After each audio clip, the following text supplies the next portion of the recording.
attention to me. No.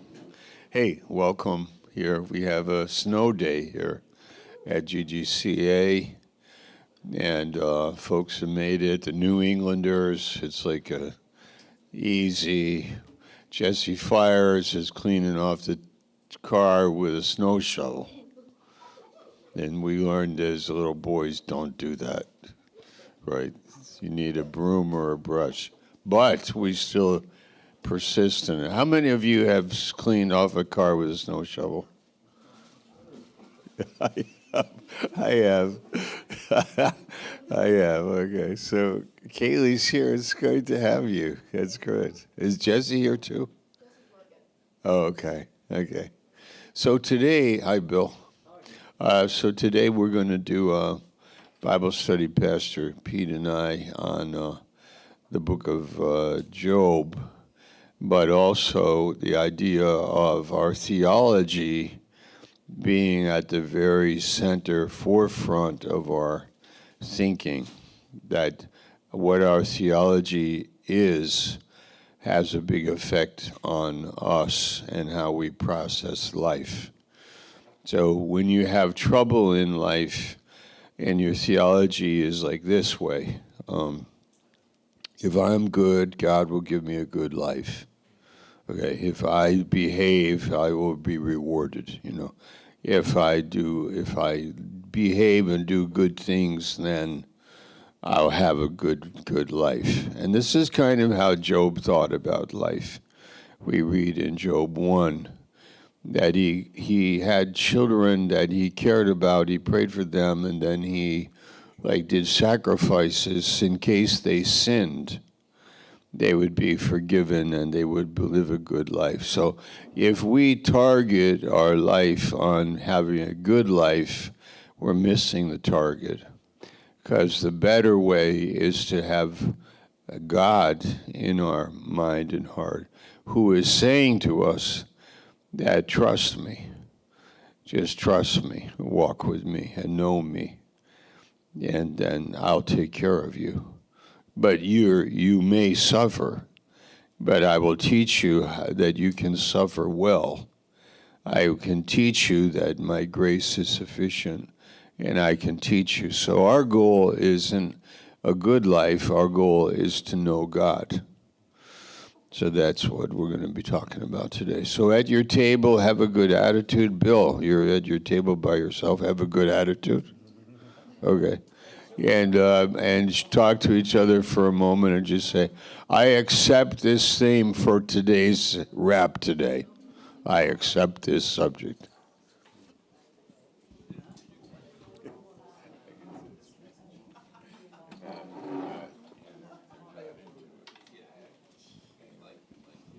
They're here. They're into it. They're into it. They're here.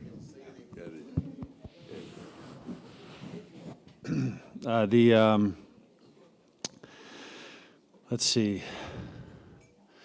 I read this little thing this morning. I'm reading a little book, and it described a young boy, a baseball player. He goes to baseball, but his mom forgot to wash his socks, so he goes to baseball with old, dirty socks.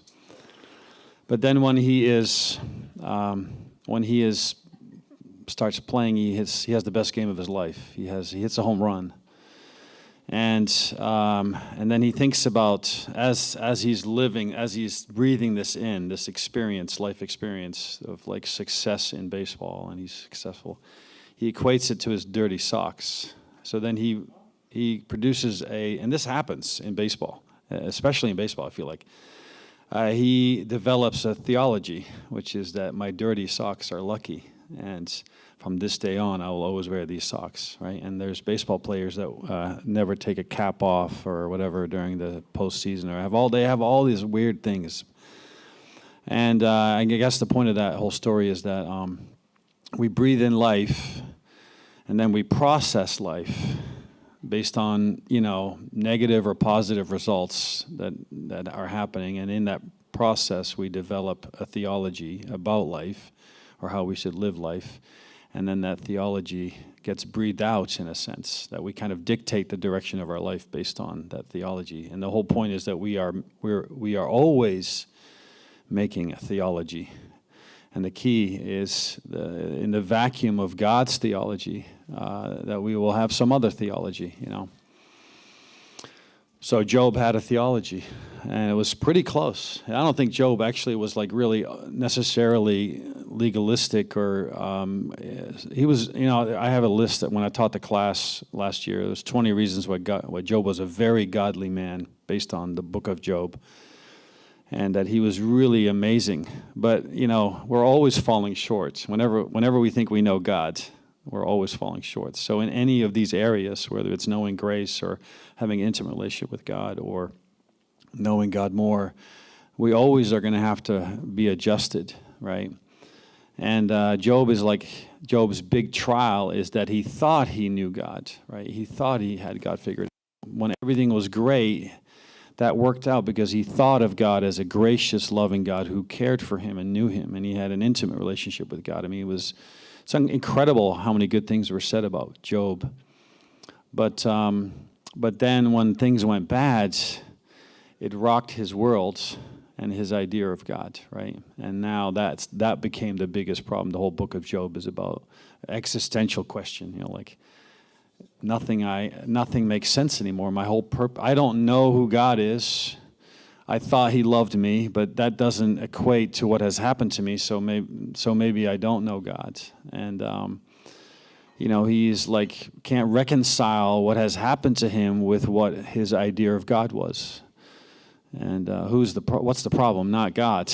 You know, the problem is Job's idea of God had to be changed, had to be enhanced. He needed a rhema from God to adjust, you know, his thoughts. And I think that this is really we do really believe that. I mean, of course we believe it, but like in Bible college, you know, it seems like I've been thinking about Bible college a lot lately. But like in Bible college or in our messages, what we've been taught, what is the key thing? What is one of our big, you know, messages? Is it God is gracious? Yes, of course. But more than that, it's like the attributes of God, the person of Jesus Christ. That is one of our main messages.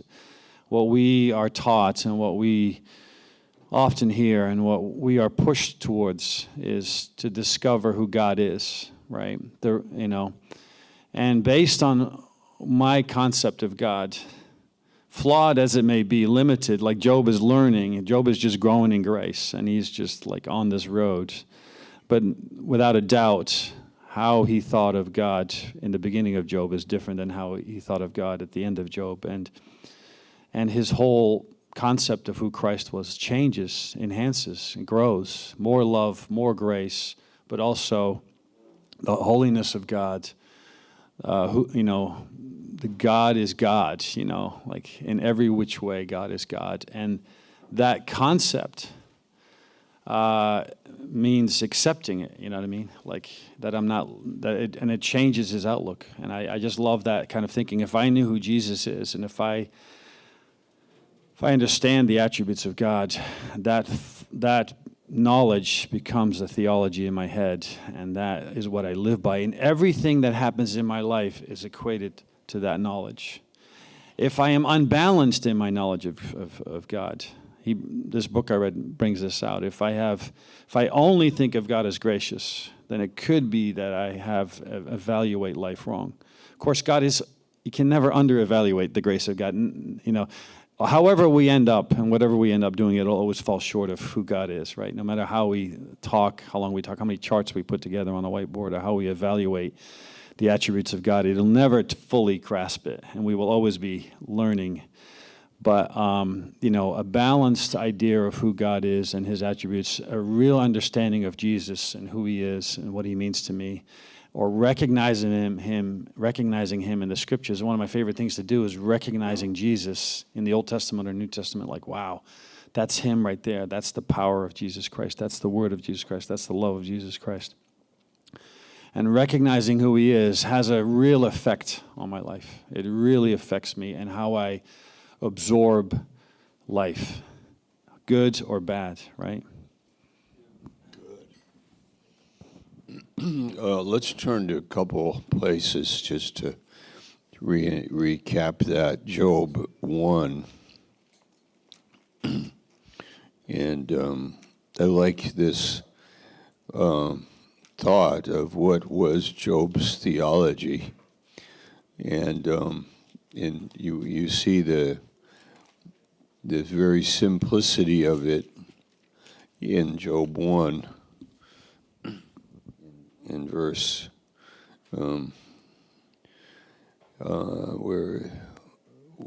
verse 3. His substance was 7,000 sheep, 3,000 camels, 500 yoke of oxen, 500 she-asses, very great household. So this man was the greatest of all the men of the east. So if that happened to you, that you were, like you became a millionaire or you were born into a family or whatever, you could say, God is good to me. I've really made it. It's been like amazing, and I'm very thankful. And what else would you think? You could think, maybe one day I'll lose it, because that's what happens with rich people. Like they can be very thankful that then one day I could lose it. So I would like God to protect me from that. I'd like God to be like my protector, defender, sustainer for me and my wealth and my power and my influence. I don't want to be brought low. I don't want to become poor. I don't want to be homeless. I don't want to have cancer. I don't want to die just now. So what are you going to do? What's your theology? It's like build a safeguard, defend yourself, like prepare, right? Well, so go to verse 4. And his sons went and feasted in their houses, every one his day, and sent and called for their 3 sisters to eat and drink. It was so when the days of their feasting were gone that Job sent and sanctified them, rose up early in the morning and offered burnt offerings, according to the number of them all. For Job said, it may be that my sons have sinned. Curse God in their hearts. Thus did Job. How often? Continually. It was his way of operating, was to protect his family and his interests.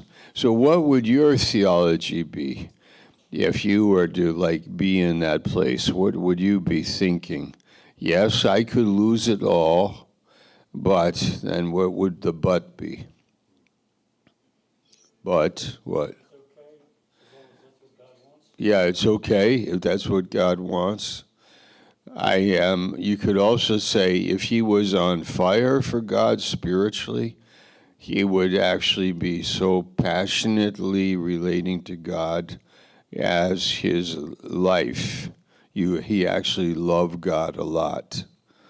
He would actually have this worship in his life, and he'd actually be able to bring his things, put it on the table, and just say, this is yours. And I'm not only saying it, but I actually mean it, that this is yours.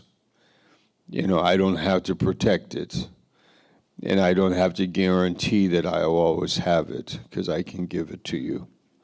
Now that thought is up for grabs. It's like you might think it, but do you really believe it? You might think that I'm giving my life to Jesus, but do I really do that? Nobody can answer that question, because we're very good at deceiving ourselves. I gave it up to God, but actually don't ever touch it, Don't ever touch it, and so that kind of thing. The second thing in his theology is at the end of chapter 1. Right, yeah. And it's verse 20. Then Job arose. This is after he's lost everything. Not yet sick. He's not yet physically attacked by the devil. That happens in chapter 2. But here he says something very simple and good, but it's still not that deep. Job arose, rent his mantle, shaved his head, fell down upon the ground and worshipped, and said, naked came I out of my mother's womb, and naked shall I return. The Lord gave, the Lord has taken away. Blessed be the name of the Lord. In all this, Job sinned not, nor charged God foolishly. I'm not saying I could do better. I'm not saying that. But I am saying that it's not very deep theology to say that I was born naked and when I'm buried in the ground, I'll be naked. It's not that deep of it's by observation, physical, just observation of birth and death. Like the baby comes in without anything and he goes out without anything. Like it's not a deep understanding. So this is how people live, like Pastor said. He said, like the Sox and the baseball player. Very good analogy or example of how we live. This is very good. This is natural, and it's like understandable, but it's very simple. But now comes the life-changing revelation that we see that Job has gone to another place, and it's in Job 19. And you know this probably. And then Pastor P, you could comment.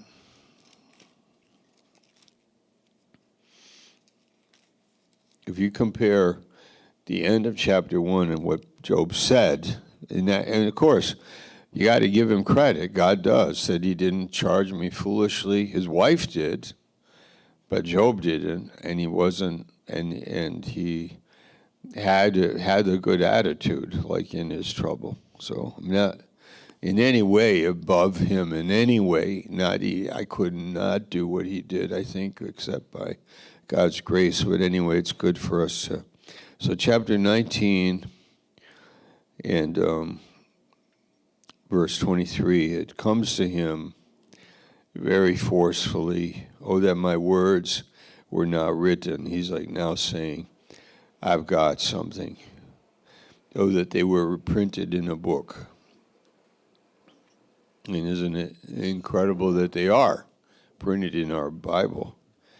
That they were graven with an iron pen and lead in the rock forever. This is when you are really understanding something. It's when you really, that God has spoken to you, that you got something that you can build your life on.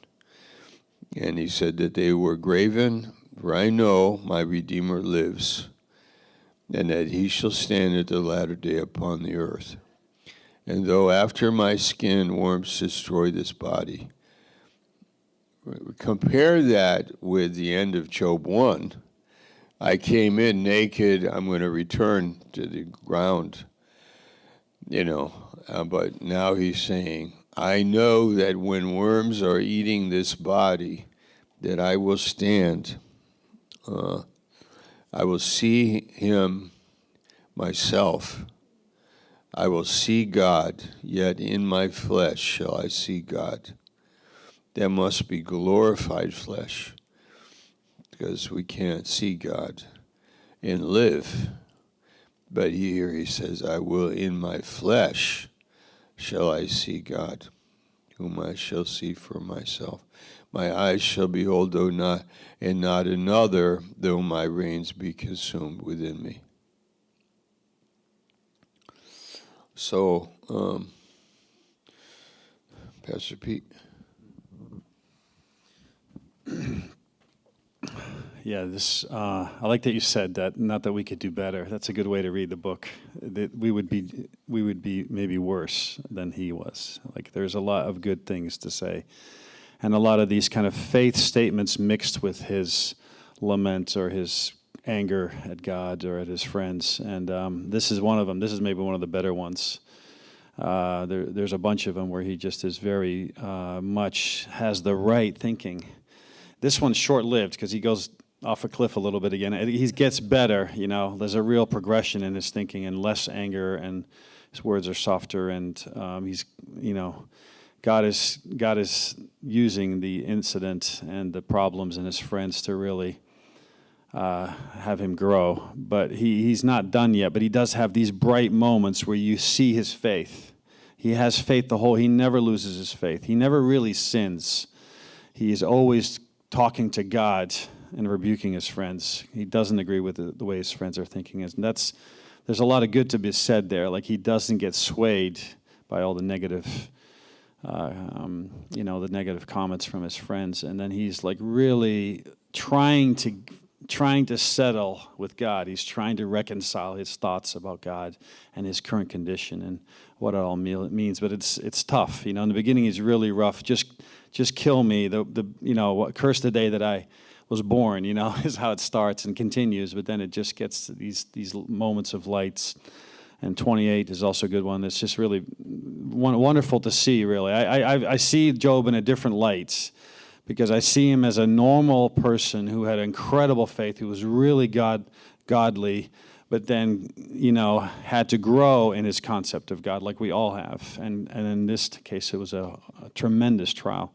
I always think of God giving Satan a leash, and it was only a short leash, but Satan used every inch of it, right? Every inch of it. He maximized in every way that he was allowed to maximize the grief and pain. And even letting his wife live, his wife was not, protected by God, but it was to Satan's advantage to let his wife live. Like that was just going to maximize the pain and the loneliness that he felt. But so, anyways, that's not a comment against wives, by the way. Just yeah. But what I want to say is, actually, Jesus also had to reconcile, like in a sense, the humanity of Jesus and the closeness that he had to God, and then Gethsemane and the cross. And what does he say on the cross? Why? He says the same thing Job does. Why have you forsaken me? Like, that's how Job feels. Like, that's kind of why I think, like, Job is like, if you're a human being, even if you're 100% God and you're a human being, when you suffer, you cry out to God and say, why are you doing this to me? Like, that's the trial, right? That even Jesus had the existential question in a sense, like, he didn't, I think, in the same way. We wouldn't want to go too far down that road, but it's interesting that Job and Jesus really said the same thing. And that how does it get settled? I love this part. You always said this in your classes. He never gets the answer. He never gets the answer for why. God never gives him even a hint that would settle. Because one sentence from God, and Job would have been satisfied. Hey, you're in a cosmic showdown between me and Satan, and I'm going to use you for the next 4,000 years. People are going to be reading your words and know what's going on. And Job would have been like, oh, my bad. No problem. I'm good. Go for it. You know what I mean? Like, he never does it. He never does it. Not a hint. Job maybe died never knowing what really happened. Because the whole point is, it's not about you, Job. This is about me and knowing who I am and that I am sovereign and I am holy and I don't make mistakes with you. And don't use this to question my love for you or my grace. No, my love and my grace for you is not dependent on your little experience in life. It is way above that. You love me. I love you, and that's all you got to know. Know me. Know me. Now, if you know me, then you won't question if I love you. If you know me, you won't question that I'm gracious towards you. If you know me, then you won't question what's happening around you. And in the end, he gets a tongue lashing, right, from God. And what is the tongue lashing? I am God. You could narrow it down to one sentence. I am God. Who do you think you are? I am God. What else do you want to know?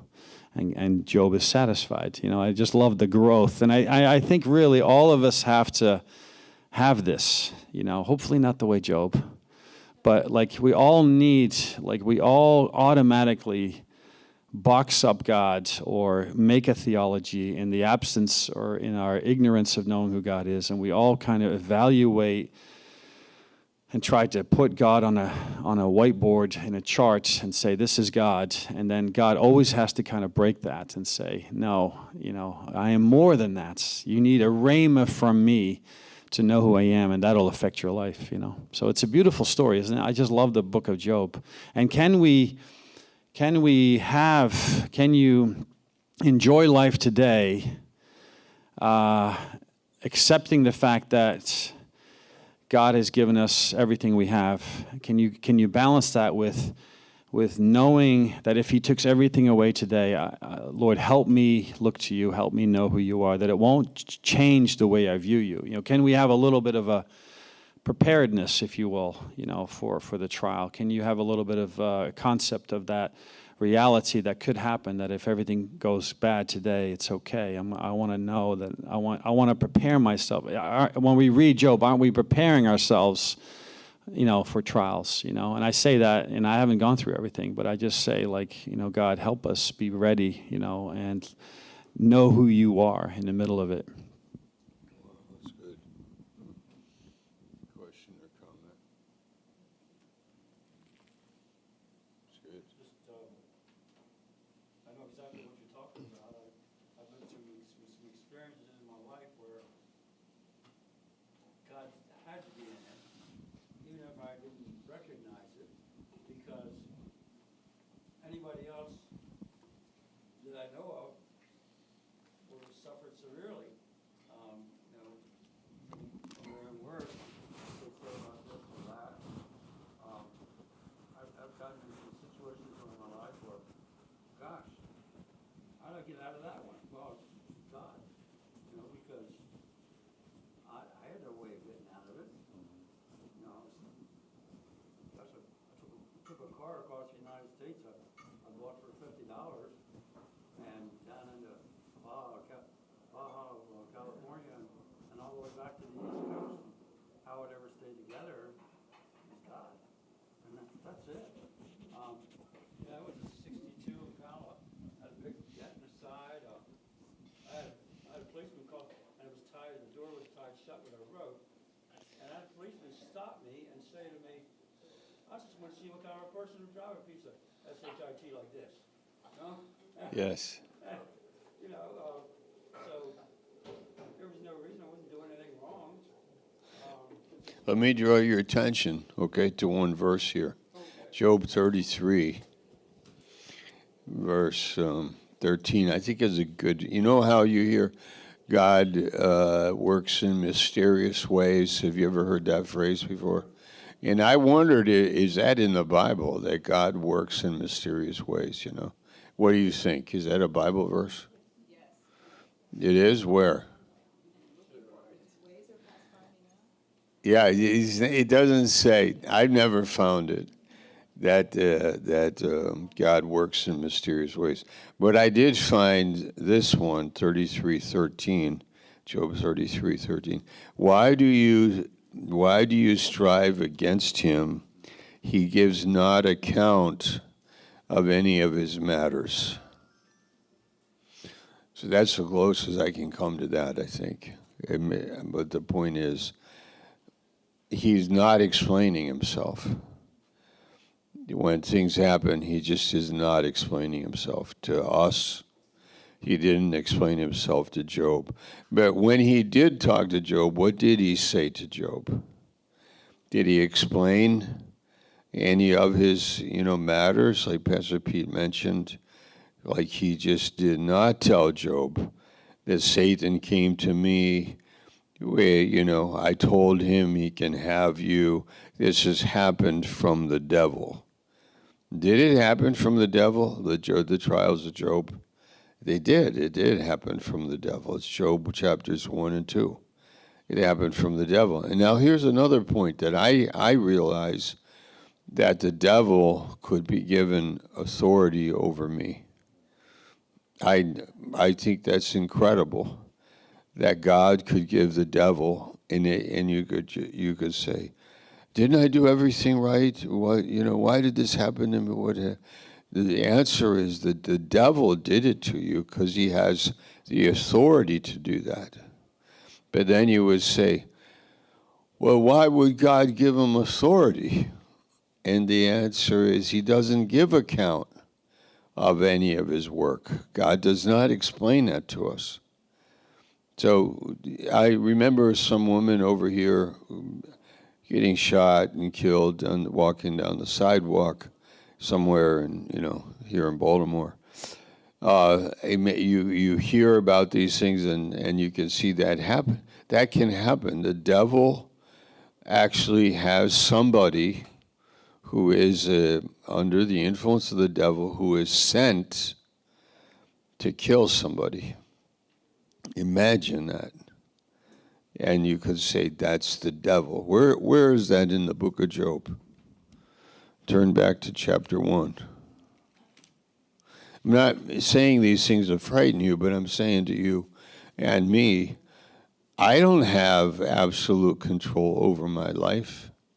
Some things I do have. I have a free will and I can make decisions. But my decisions are not guaranteeing me that I will be protected from the devil. He has more authority over us to do things than we may realize. But he can't do it without God giving him the permission. And this is what happened here, chapter 1. In verse 12.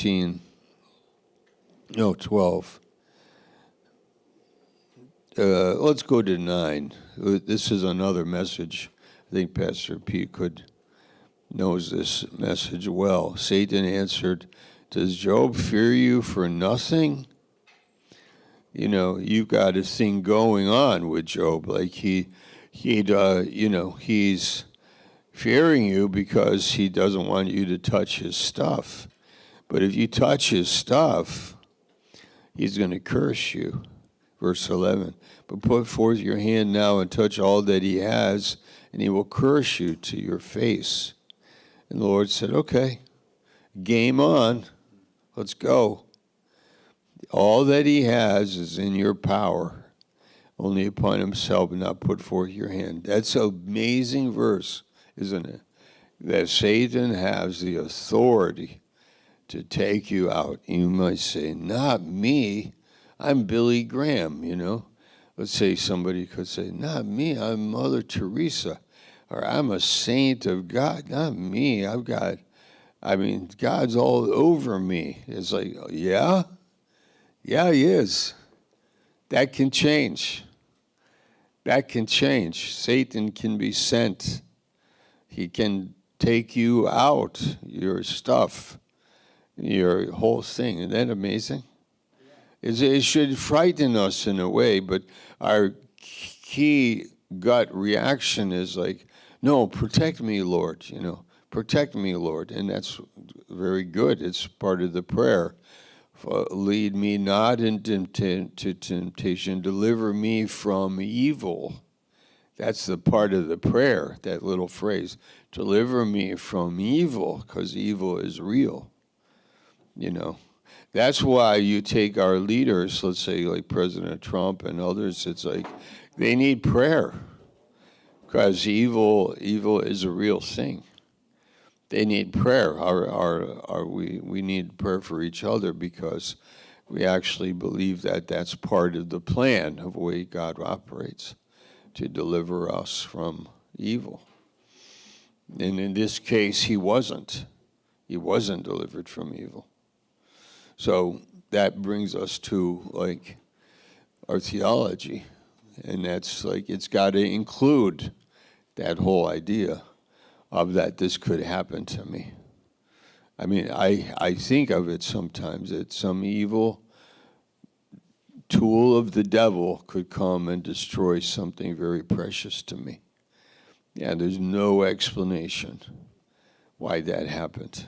He does not give account of any of his ways. So I just want to know him. I want to walk with him. The good news is probably you're going to end up in a good place later. Probably you're going to be healed. Probably you're going to be taken care of. Probably God is going to show himself to you in a way where it happened to Job.